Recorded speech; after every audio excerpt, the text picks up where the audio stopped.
ABS-CBN, may malaking anunsyo ngayong Marso.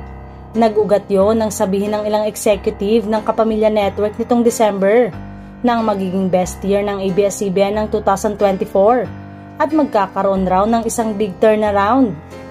Maraming netizen ang nananabik sa balitang yon at inakala nila na bagong prangkisa ang sasalubong sa ABS-CBN ngayong taong ito. Marami ang umasa sa bagong prangkisa para sa ABS-CBN, ngunit sa ngayon ay hindi pa umano prioridad ng ABS-CBN ang pagkakaroon ng prangkisa. Ngunit kung bibigyan umano ng pagkakataon ng network na mag-apply ng franchise para sa muli nitong bumalik sa telebisyon. Sa ngayon, ang ABS-CBN ay isang malaking content creator, kaya mula ng nanindigan ng media entity ang kanilang estado ngayon.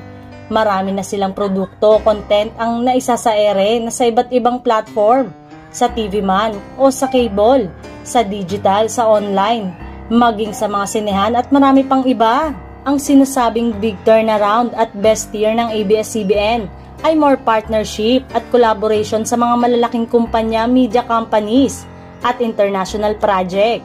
Mula ABS-CBN Entertainment, ngayon ay ABS-CBN Studios na ang tawag dahil sila ang nananatiling numero 1 content creator sa Pilipinas. May mga nasagap din tayong ulat na inalok ng gobyerno ang ABS-CBN ng franchise ng isang TV network sa kanila, pero tumanggi ang ating Kapamilya Network.